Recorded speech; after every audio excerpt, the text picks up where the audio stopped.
आप जो है वो अपने आप को इवेल्युएट करते हैं, सेल्फ अकाउंटेबिलिटी की तरफ जाते हैं। आप अपने आप से सवाल पूछते हैं कि what I want to do in future, मैं क्या करना चाहता हूँ, मैं किस तरफ जाना चाहता हूँ, मेरा इंटरेस्ट किस तरफ है। विदाउट इंटरेस्ट बेटा अगर आपकी जॉब हो गई है, you will never be succeeded in that.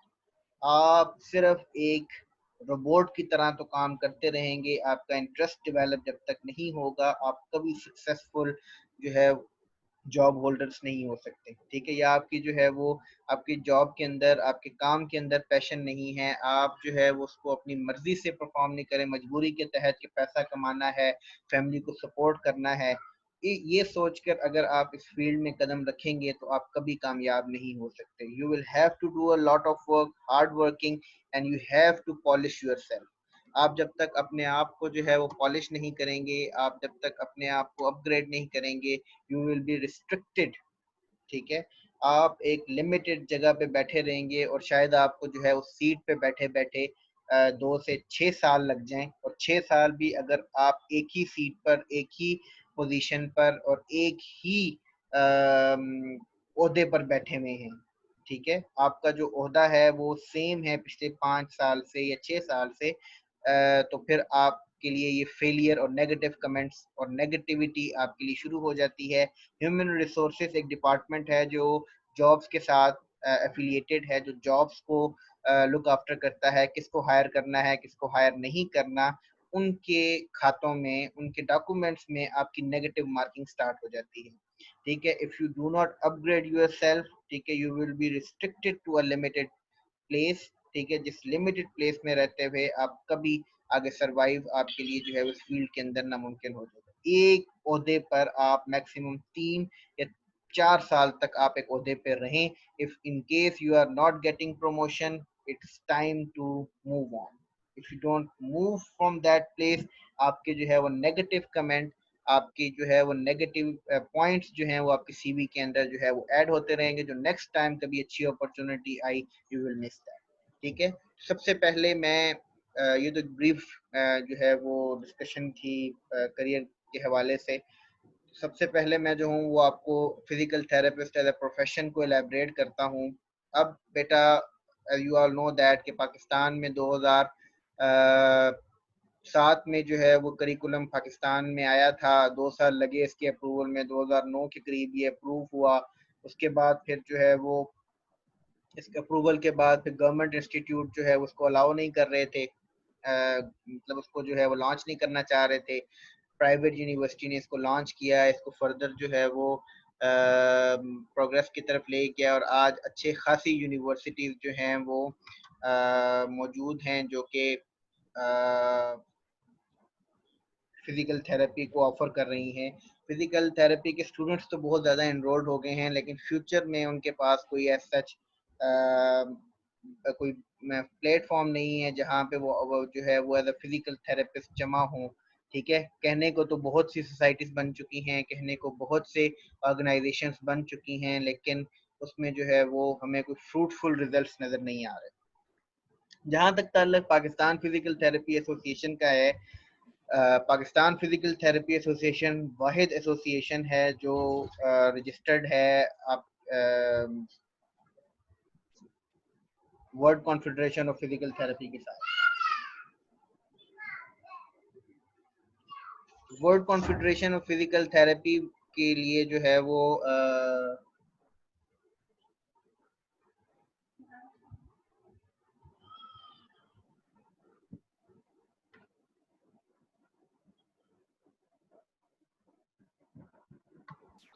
World confederation of physical therapy जो है वो पेप्टा का जो है वो सर्टिफिकेट एक्सेप्ट करती है। If you are moving abroad for PhD और मास्टर्स प्रोग्राम, और you are having a job in abroad, तो world confederation of physical therapy Pakistan physical therapy association का लेटर हेड जो है उसको एक्सेप्ट करती है। तो for all physical therapist it is mandatory कि आपकी जो है वो registration Pakistan physical therapy association से हो। In case you want to move abroad, उनका सर्टिफिकेट जो है वो अब्रॉड द कंट्रीज जो है वो एक्सेप्टेबल है, और उसमें जो है वो आपका एक्सपीरियंस जो है वो प्रोफेशनल एक्सपीरियंस काउंट होता है if you have certificate of Pakistan physical therapy association around the world. ठीक है, बहुत से physical therapist, senior physical therapist country से बाहर हैं और तमाम लोग जो हैं वो physical therapy association, Pakistan physical therapy association का सर्टिफिकेट लेके गए हैं और उनको जो है world confederation of physical therapy ने एक्सेप्ट भी किया है और उसको जो है वो कंसिडरेशन के तरफ भी लेके आया है। ठीक है, अब जरा प्रोफेशन की तरफ आए तो बेटा प्रोफेशन को उस तरह रिकग्नाइजेशन पाकिस्तान में नहीं मिली जिस तरह की मिलनी चाहिए थी। बाहर कंट्रीज के अंदर, बहुत से कंट्रीज यूरोप के अंदर भी जो है वो बहुत सी कॉम्प्लेक्सिटीज एग्जिस्ट करती रही हैं, वहाँ पे इस तरह जो है वो इसको एज अ प्रोफेशन रिकग्नाइजेशन नहीं मिल रही थी। लेकिन अब काफ़ी अरसे से जो है वो यूरोप के अंदर भी इसका ट्रेंड आ गया है। लेकिन पहले अमेरिका, ऑस्ट्रेलिया और कनाडा में फिजिकल थेरेपी की जो है वो वर्थ हुआ करती थी। यूरोप साइड पे स्पेसिफिकली यूके के अंदर जो है वो इसकी वर्थ एज सच नहीं हुआ करती थी। अभी भी जो ब्रिटिश के अंडर फिजिकल थेरेपी कॉलेजेस वगैरह हैं वो अभी भी ईयर्स की जो है वो एजुकेशन के साथ हैं, बैचलर्स की, और उसके बाद फिर जो है वो पोस्ट प्रोफेशनल फिजिकल थेरेपी है 2 इयर्स की, to make it equivalent to the doctor of physical therapy level. ठीक है, before deciding a definition of physical therapy, physical therapist must decide whether they really want to be professional और just make believe they are by paying lip services to professionalism. ठीक है, सबसे पहले आपके अंदर professional attitude होना चाहिए। ठीक है, प्रोफेशनल एटीट्यूड से क्या मुराद है मैं अगली स्लाइड्स में आपको एलाबोरेट करूंगा। प्रोफेशनल बिहेवियर जब तक आपके अंदर नहीं है, you can never be a good professional. ठीक है, जब आप प्रोफेशनल नहीं है तो फिर आपका जो है वो करियर जो है वो प्रोग्रेस नहीं कर सकता। तो सबसे पहले आपको अपनी जो रिस्पॉन्सिबिलिटीज हैं उनको अंडरस्टैंड करना है। आपने उन अपनी जो कैपेबिलिटीज हैं, अपनी एबिलिटीज हैं, उनको एलैबोरेट करना है। आपने उनको जो है वो पॉजिटिव की तरफ, अपनी थॉट्स को जो है वो पॉजिटिव साइड्स पे लेके जाना है, प्रोफेशनली बिहेव करना है, अपनी जो ऑथेंटिकेशन है, ठीक है, अपनी जो राइट्स हैं उनको एलैबोरेट करना है। आपने जो है जी बेटा कुछ कहा? अपने माइक जरा बेटा आप लोग बंद कर दें, पीछे से नॉइस आ रही है, बाकी लोग भी डिस्टर्ब होंगे। काइंडली आप लोग माइक ऑफ कर दें काइंडली सब लोग।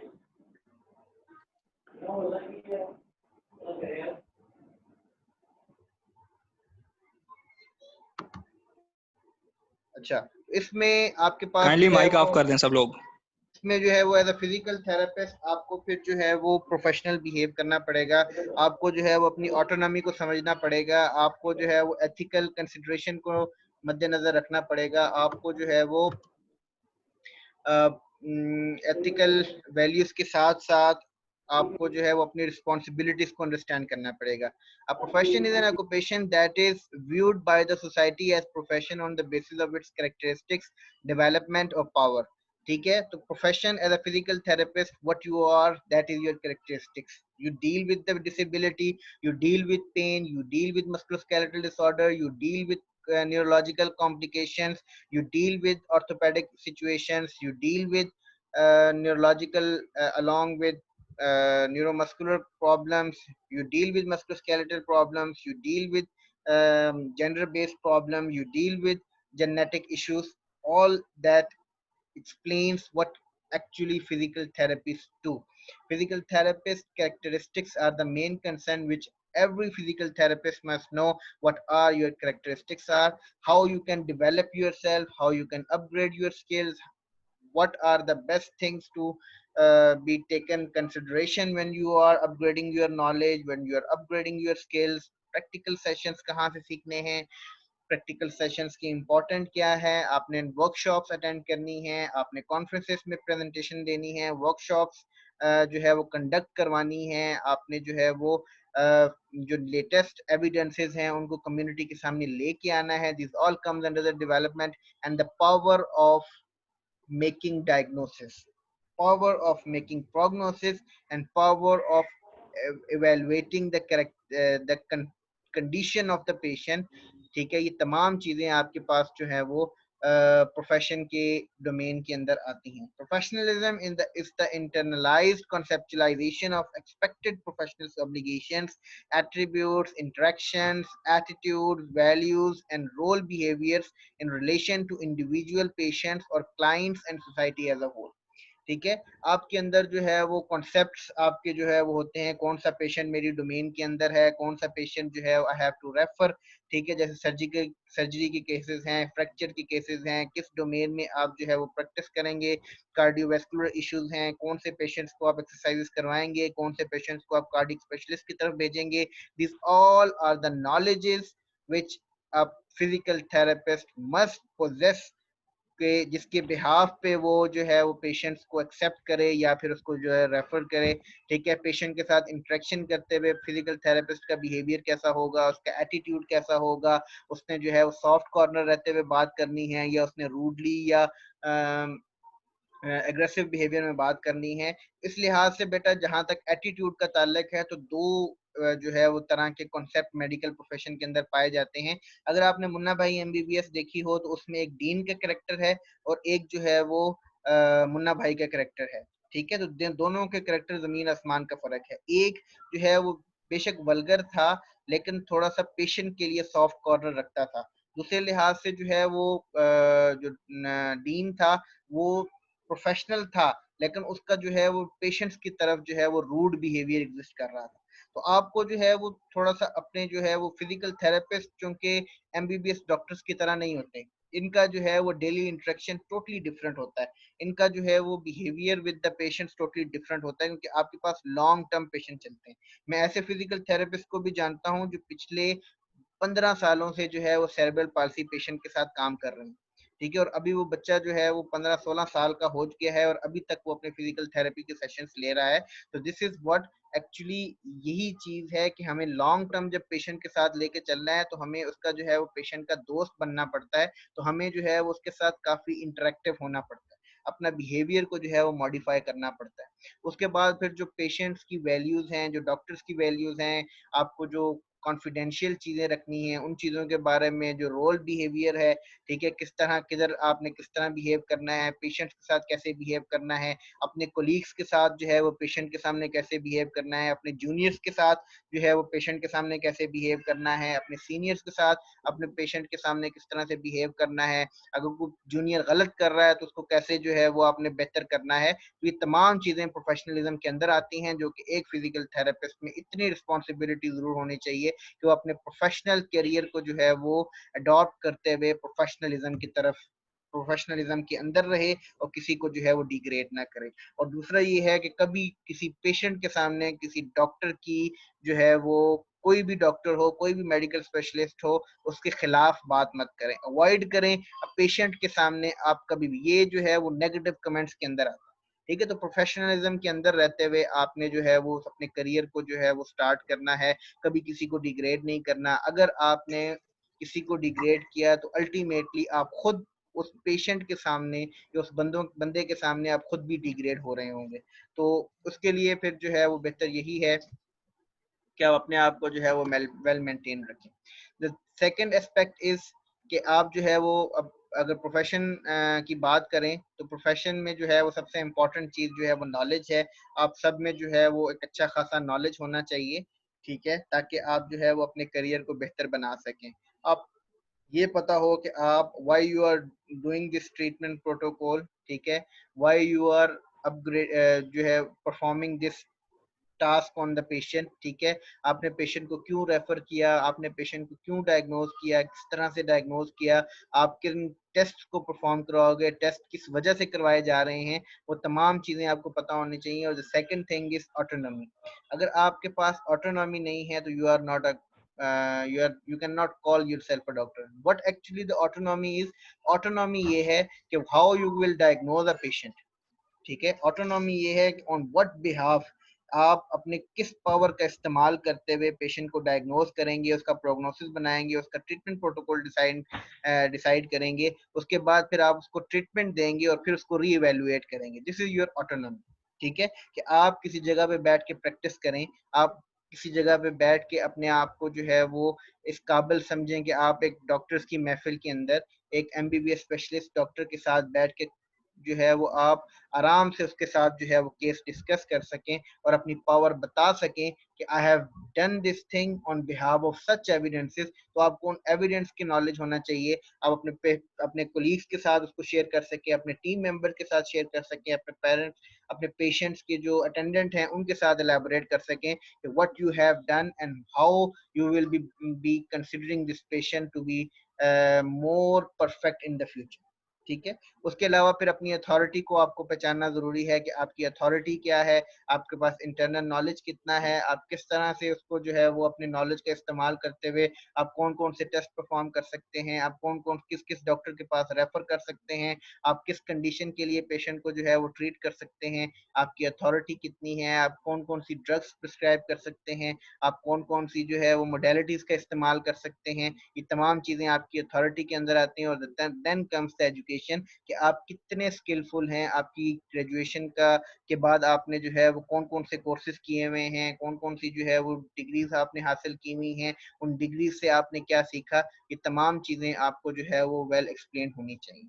ठीक है। उसके बाद फिर जो बेसिक थिंग इज दैट के your responsibility, accountability and ethics. ठीक है। अगर आपके अंदर सेंस ऑफ रिस्पॉन्सिबिलिटी नहीं है, you are not a good doctor. ठीक है। Doctor of physical therapy.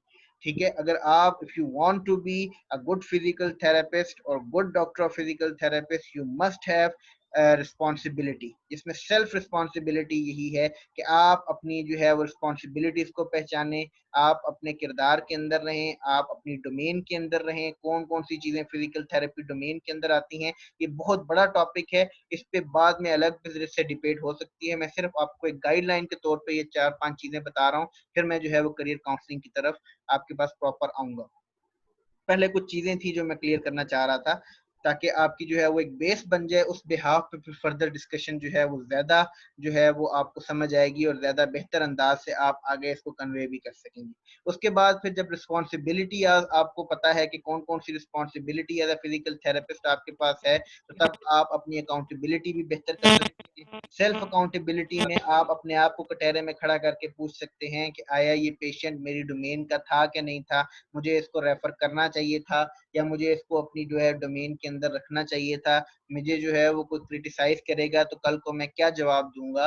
कोई स्पेशलिस्ट कोई पेशेंट खराब हो जाता है या कोई पेशेंट जो है वो ठीक होता है तो उसकी जो है वो मेरे पास क्या रिस्पॉन्सिबिलिटी होगी। अगर पेशेंट ठीक होने के बाद क्या मैं मुझ में जो है वो इतनी अथराइजेशन है कि मैं उस पेशेंट की बगैर कंसेंट के उसकी जो है वो वीडियोस और पिक्चर्स फेसबुक पे या व्हाट्सएप पे शेयर कर दूं। तो ये तमाम ऐसी चीजें हैं जिसको आपने अंडर कंसिडरेशन रखना है।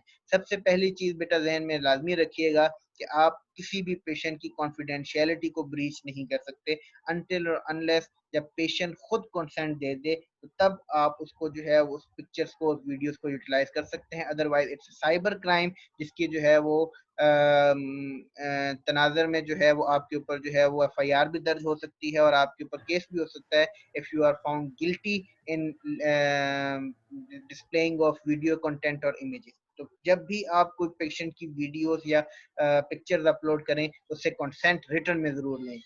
जो वर्बल कंसेंट है उसकी कोई अहमियत नहीं है। आप उस पेशेंट से जो है वो रिटर्न कंसेंट जरूर लें वाइल अपलोडिंग द पिक्चर्स। ठीक है। तो ये एक जो है वो एक पार्ट था अकाउंटेबिलिटी का कि आप जो है वो अपने आप को एक अकाउंटेबल समझें कि आपने फॉर एग्जांपल आपका पेशेंट अगर ठीक हो रहा है, ठीक है, तो आपके पास रीजनिंग होनी चाहिए। अगर आपका पेशेंट ठीक नहीं हो रहा, उसमें भी फिर आपकी जो है वो अकाउंटेबिलिटी, जब आप अपनी अकाउंट सेल्फ अकाउंटेबिलिटी करते हैं तो फिर आपको पता चलता है कि आपने कहाँ पे गलती की, वहाँ उस गलती को फिर आप जो है वो इम्प्रूवमेंट की तरफ लेके जाते हैं। और एथिकल कोड ऑफ कंडक्ट जो है वो उसके भी जो है वो ख्याल रखना बहुत ज़्यादा ज़रूरी है। सर्विस ओरिएंटेशन का मतलब यही है कि आप कौन कौन सी सर्विसेज प्रोवाइड करेंगे, किस तरह से करेंगे।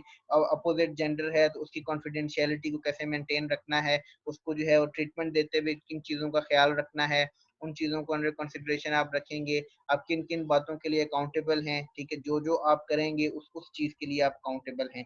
जो जो ट्रीटमेंट आप कर रहे हैं, जो प्रोटोकॉल आप बना रहे हैं, जो डायग्नोस्टिक टेस्ट आपने परफॉर्म करवाया है, उस तमाम चीज़ों के लिए you should be accountable for your self. ठीक है। और आप कम्युनिटी को जो है वो नॉलेज की बिहाफ पे कन्वे करें कि आप जो है वो सीटी स्कैन भी करवाएंगे, आप एमआरआई भी करवा सकते हैं, आप जो है वो डिफरेंट डायग्नोस्टिक टेस्ट भी परफॉर्म करवा सकते हैं on basis of your knowledge. ठीक है। स्टिल एक बहुत बड़ी खराबी फिजिकल थेरेपिस्ट के अंदर जो है वो एग्जिस्ट करती है कि उनको जो है वो एक्सरेज और एमआरआई स्टडी करना नहीं आती। तो आपका काम है एज अ फिजिकल थेरेपिस्ट कि you should learn, stop depending upon the MRI and CT scan results. ठीक है, उसकी जो वो स्लिप होती है या जो उसकी जो रिपोर्ट होती है उस पर डिपेंडेंट होना बंद करें और आप खुद जो है वो उसको स्टडी करें। आप नॉर्मल एमआरआई ऑनलाइन अवेलेबल हैं, उसके साथ कंपेयर करें। ऑनलाइन जो है वो आप नॉर्मल एमआरआई को पढ़ना शुरू करें और साथ साथ जैसे ही एबनॉर्मेलिटी आपके सामने आपको शो होगी उसके बिहाफ पे आप अपना जो है वो ट्रीटमेंट प्रोटोकॉल डिसाइड जो है वो बनाएं और फिर उसमें जो है वो पेशेंट को बेहतरी की तरफ लेके आए। ठीक है, उसके अलावा फिर जो है वो अपने पेशेंट की तरफ जो है वो ट्रस्टवर्दीनेस और उन चीज़ों को जो है वो आपने डेवलप करना होता है और एथिकल कोड्स एंड कंडक्ट को आपने जो है वो एलैबोरेट करना होता है। ठीक है, nature of the work and decision. ठीक है, इट्स इम्पोर्टेंट कि आपका पेशेंट जो है वो आपके साथ सेटिस्फाइड है कि नहीं है। ठीक है, आप जो है वो चीज़ों को कॉम्प्लेक्स तो नहीं कर रहे। ठीक है, बहुत से ऐसे फिजिकल थेरेपिस्ट हैं जो मतलब मल्टीपल स्पेसिस पे या मल्टीपल क्लिनिक्स पे बैठते हैं। ठीक है, एक दिन एक क्लिनिक पे, दूसरे दिन दूसरे क्लिनिक पे, इस तरह बेटा पेशेंट जो है वो हमेशा खराब होते हैं।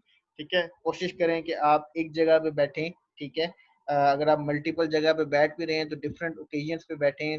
आप जो है वो सेम डे अगर आप जो है वो 2-3 जगहों पे भी बैठ रहे हैं तो फिर आप जो है वो टाइमिंग एक रखें, या फिर उसमें ये है कि एक पेशेंट जब मल्टीपल हाथों में जाता है तो तब खराब होता है।